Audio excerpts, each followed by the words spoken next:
past week in this horrific story of the bludgeoning of this young man. The editor of Rolling Stone was interviewed after it was reported that David had died, and the editor said, "Oh no, I didn't mean for anyone to go out and kill him. That's up to the government. I expected him to have his fair day in court, and only after a trial for him to have been hanged for being gay." And it's all because people get all excited over this connection between homosexuality and sin. And if we as a country, or if we as a church, or if we as a people somehow celebrate that or lift that up, God is going to punish us. That's what Cindy said. Or we need to punish those who want to kind of support that. So let's take a look at the text a little bit more specifically so that we can try to see whether or not this is the idea that we want to fuel our response to LGBT people, or whether there's a different idea embedded in the text itself that Paul is trying to communicate, not just to the church in Rome, but to us, and which might help us with this problem. And as we do this, I think it's important just for us to remember the words of Stendhal. Remember I said that Stendhal was cautioning a heavy-handed way of interpreting the text. He has this great little book called Final Account. It's his interpretation of the book of Romans. It is stunning. I don't know if you know Christer Stendhal. He was the former Archbishop of the Church of Stockholm, Sweden, and dean at the Divinity School at Harvard University. A fantastic biblical scholar, and he has some interesting things to say about Romans in this text. But he says this about interpretation. Without being pedantic, in Romans, Paul is seeking clarification, understanding, and support. Pedantry, or being pedantic, is the chief sin of exegetes, people who interpret. It's amazing how our superficial faith, our spiritual faith, and theological greed make us pedantic in our dealing with scriptures. We press down on it, since we think it is 10 times deeper than it is. If it is the Word of God, it has to be at least as deep as I can be, we think, and then some. This may be our chief reason for not having the capacity just to read the text. So let us use a light touch in our serious reading of the epistle to the Romans. My first admonition to those who read this text is to forget everything they know about it. There are few epistles to which we bring as much baggage as Paul's epistle to the Romans. So let's see what the text has to say. You have it in front of you. Everyone has a copy. Usually people who use this text against gay lesbian people only focus on verses 16 through 32 because that's where there is some reference to this. But I've included also the frame, which starts a bit earlier in, verses 18 through 32. I've included the frame, which starts in verse 16, which is this great statement, right? It's kind of a foundational statement for the book of Romans. For I am not ashamed of the gospel. It is the power of God for salvation to anyone who has faith, to the Jew first and also to the Greek. For in it the righteousness of God is revealed through faith for faith, as it is written, the one who is righteous will live by faith. I'm not sure if you understand what's going on in that sentence, but Paul is trying to make in the whole book, his argument is around this distinction that's made between Jew and Gentile in the early church, between Jewish Christians who are kosher-observing, Torah-abiding followers of Jesus, like Paul himself, a Pharisee, who didn't give up being a Pharisee because he was a Christian. He still abided by the law. And Christians who the early church was trying to, and Gentiles, who the early church was trying to figure out how to incorporate.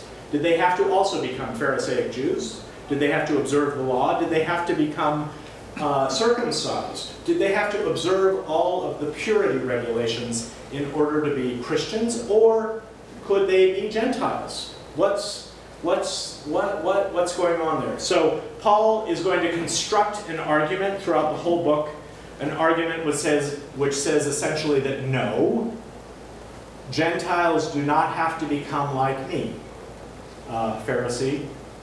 They do not have to observe the purity regulations in the way I observe them. in order to be a follower of Jesus. And this is hugely controversial. It's not a little thing. It is a huge, community-shattering thing.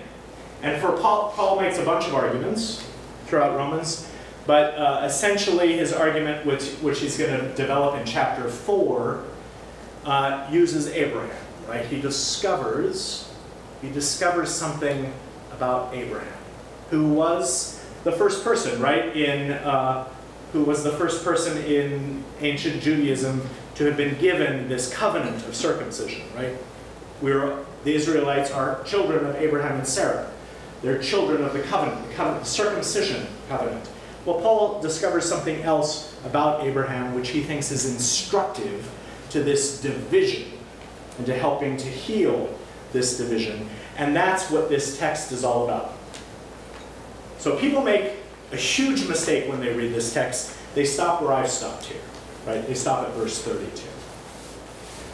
You must read this text in the context of the first 3 chapters of the book of Romans. So Christopher Sandall says that, that Paul, when Paul writes, he likes to kind of construct these long-winded arguments, and he moves from here, and 3 chapters later, he finally gets to his point. Well, we, when we're reading this text, always stop at verse 32 when we say, we understand, we got it, we know exactly what he's talking about. And we fall for the trap. Paul is setting a trap. We fall for it every time. Cindy fell for it. Joel fell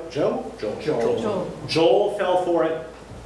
We fall for it every time when we make this text be the text against gay and lesbian, bisexual, and transgender people.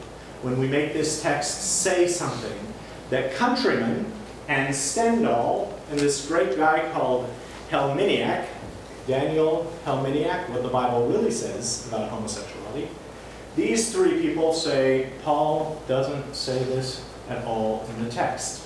And that is that homosexuality equals sin. So we're going to see if the text says this, okay? We're going to start. I'm not going to... Do people know this text, or do we need to read through it? Let me just read through it really quickly. Yeah.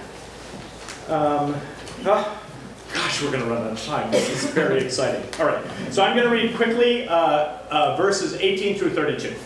For the wrath of God is revealed from heaven against all ungodliness and wickedness. Those are 2 words that Paul uses for sin. Of those who by their wickedness suppress the truth. For what can be known about God is plain to them because God has shown it to them.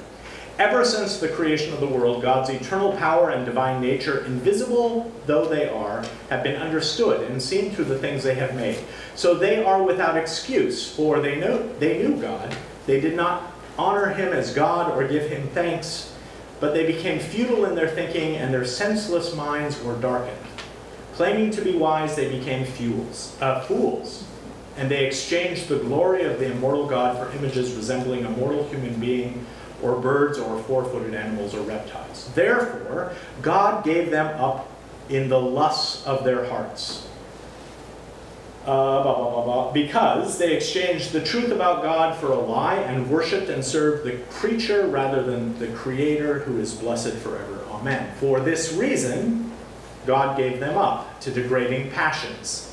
Their women exchanged natural intercourse for unnatural, and in the same way also the men, giving up natural intercourse with women, were consumed with passion for one another. Men committed shameless acts with men and received in their own persons the due penalty of their error.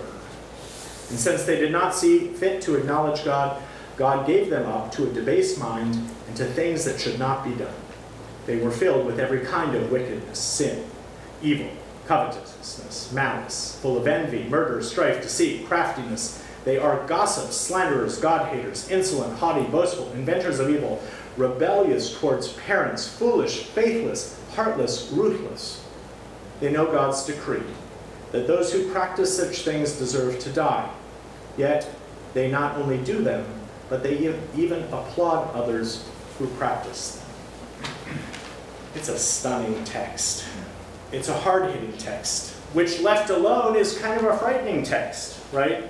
Remember our trajectory, remember where we're headed. We're headed to chapter 3, verse 24, 23, 24. You don't have to look at that now, but that's where we're headed. Paul is at the beginning of an argument that he's constructing around this division, right? This is a division between Jews and Gentiles. And who's he talking to in this text? Any idea? Who's he talking to and who's he talking about? Jews. He's talking to the Jews, right? So he's talking to Jews who may be a part of this Christian community, law-abiding, Torah-observing Jews. And he's talking about, it says here, this is wrong.